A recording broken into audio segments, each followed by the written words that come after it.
Hello, welcome back to Learn Oikonomia. In this video also we are going to look into some important questions. Important questions in the in the sense that all these questions are expected.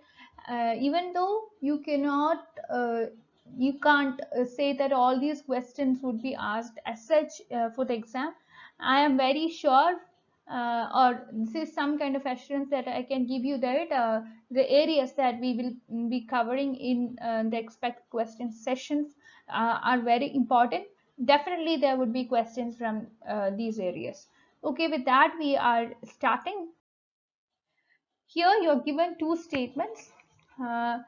The first statement is investment in these bonds is more risky. So this is with respect to the inflation index bonds. Okay. And the first statement is investment in these bonds is most risky as these bonds increase the inflation risk attached to the investment. Then you have another statement is it is better financial instrument. It is a better financial instrument compared to FD to hedge the risk rising out of volatile economy. So you have to see which of these statements is or are correct. We can see that only second statement is correct because these are bonds where the principal is actually indexed to inflation. Okay, that is why it is known as inflation index bond. The principal is indexed to inflation.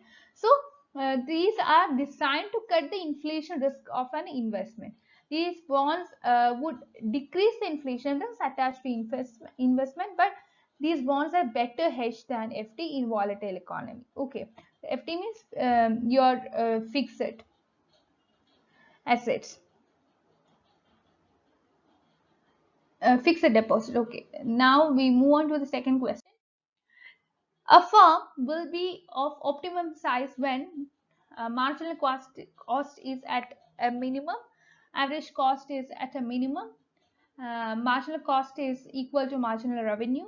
The firm maximizes its output. So you just by drawing a diagram of marginal and average cost, you can find the answer to this particular question. You know how the average cost is cutting the marginal, how the marginal cost is cutting the average cost.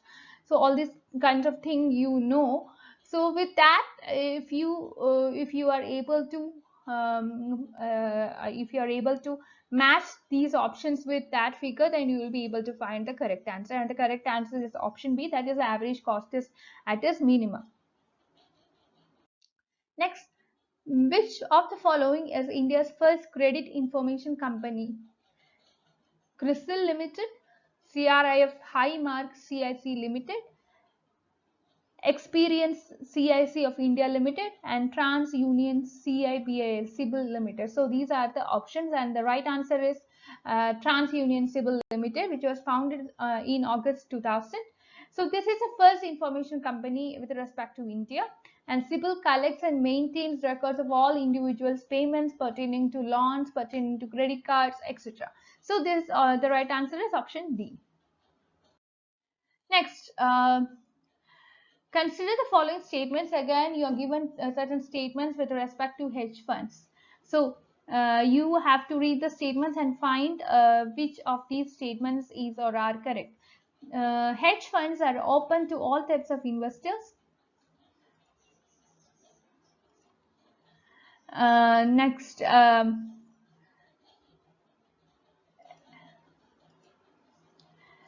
hedge funds are immune to risk of the market and always produce positive returns.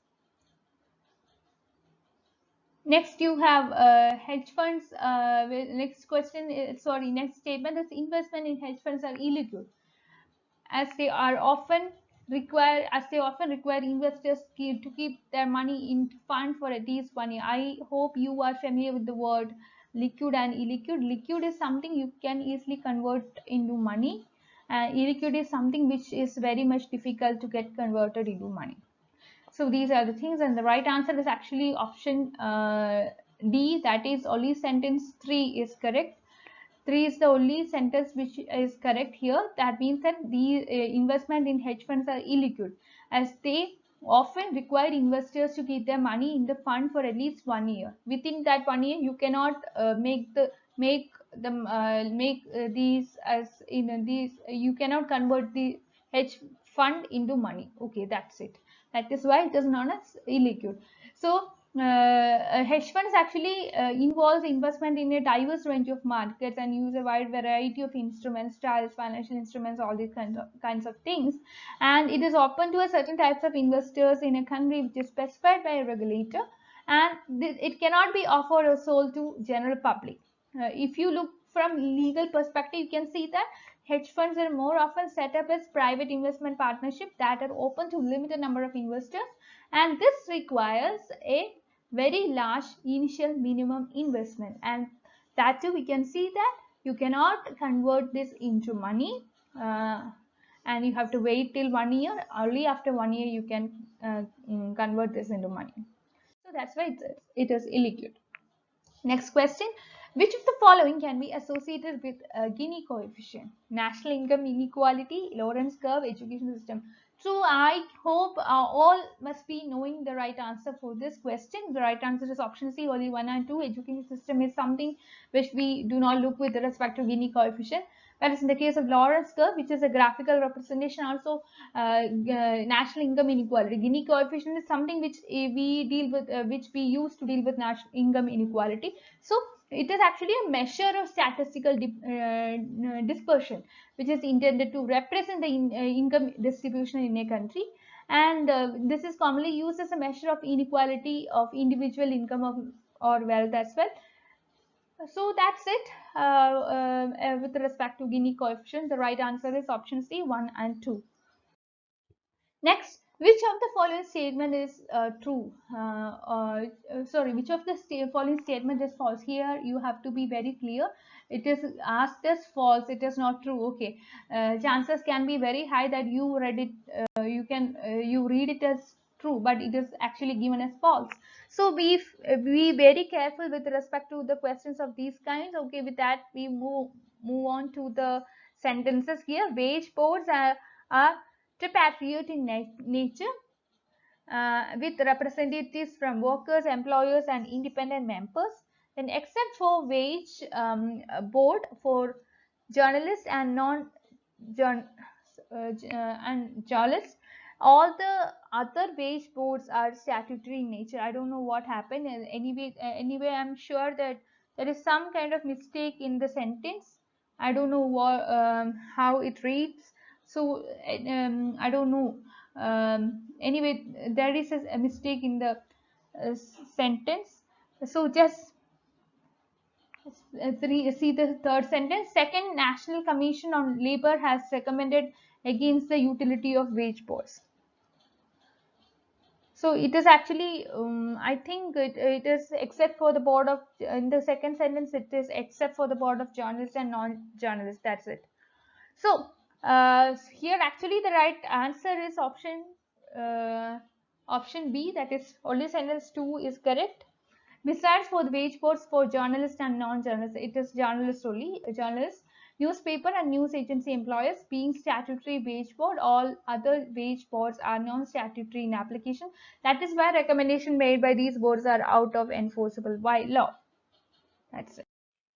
Next, which of the following statement about India's unorganized sector are true? That's a question. You're given statements like labor is more in number than that in organized sector, job security and work regulation are better in unorganized sector, there are usually not organized into trade unions, and workers are usually employed for a limited number of days. These are the sentences, or these are the statements given here. The right answer is option B. 1, 3 and 4 are the right statements. That means that job security and work regulation are better in the unorganized sector. It is not true.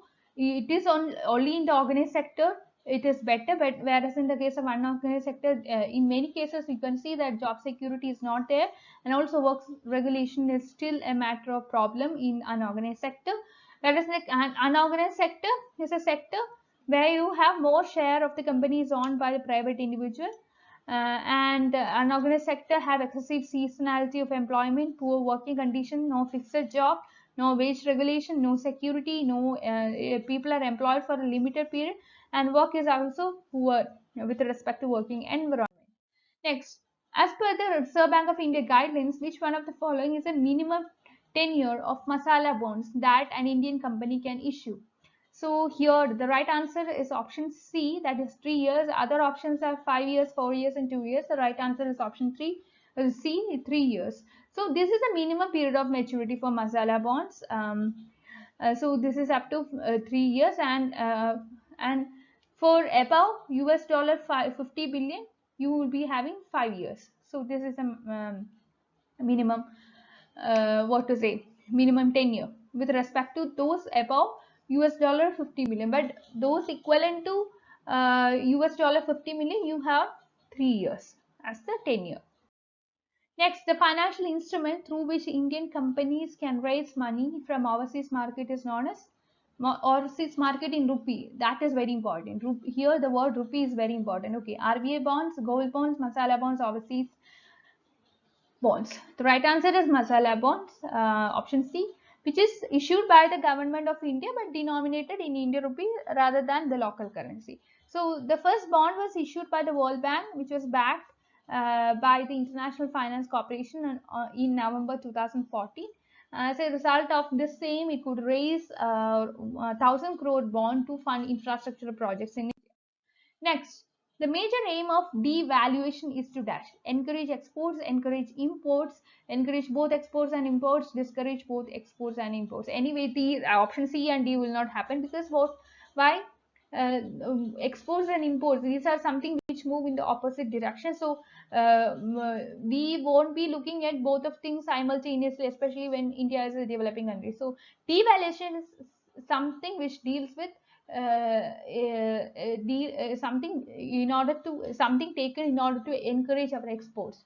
So our, the value of our exports in the global market, all these kinds of things would be taken into consideration, and we go for exporting, and in order to encourage export, we will actually, there will be some kind of deliberate attempt to reduce the value of our currency, so that foreigners could be able to purchase our products cheaply compared to their products, so our export will be increasing. So thus we go for devaluation in order to combat trade imbalances. Next question, the Team 9 initiative is a techno-economic cooperation venture between India and 8 countries of which region? West Africa, East Africa, North Africa, Central Africa. The right answer is West Africa. So this is in a bid to expand its economic reach. India has launched what is known as techno-economic approach for Africa-India movement. Okay, this is known as Team 9, and this is with together this is together with 8 energy and resources West African nations. The initiative was a part of broader policy to encourage the underdeveloped yet resource wealthy countries of West Africa, which required both low cost technology and investment to develop infrastructure. In particular, India increasingly wants to play a very important role in helping the Ivory Coast as well as other West African countries channel their energy resources very efficiently and effectively. Next question, foreign currency which has a tendency to quick migration, tendency of quick migration is called dash. Hot currency, soft currency, gold currency, scarce currency. Right answer is hot currency. So this is something which has got a tendency of quick migration. Whereas in the case of soft currency, the value would be fluctuating as a result of countries' political or economic uncertainty. Digital currency, it's a form of electronic currency. Then scarce currency is something which is traded in foreign exchange market, and for which demand is persistently high relative to its supply. Next question, the value of gold is determined in London, Dubai, Rome, Tehran. It's very important. The right answer is option A, that is London. Consider the following actions which the government can take: devaluing the domestic currency, reduction in export subsidy, adopting suitable policies which attract greater FDI, more funds from FII. FII is foreign institutional investment. The right answer is option D, that is 1 and 3. The traditional accounting of balance of payment, the current account is something which equals the change in the net foreign assets, and current deficit implies a parallel reduction in the net foreign assets. Which one of the following statements with regard to India's economy between in 1814 and 1816 is not correct? Between 1814 and 1854, commodities dominated India's export: raw silk, opium, cotton, and indigo. These are the four products. Then, between 1814 and 1865, commodities dominated India's export: raw silk, opium, cotton, indigo, and jute. Then, indigo and raw silk require processing techniques. And next is indigo and raw silks were financed by foreign capital. The right option is option B. During 1814 and 1860, five commodities were exported from British India, and these are cotton, indigo, jute, opium, and raw silk.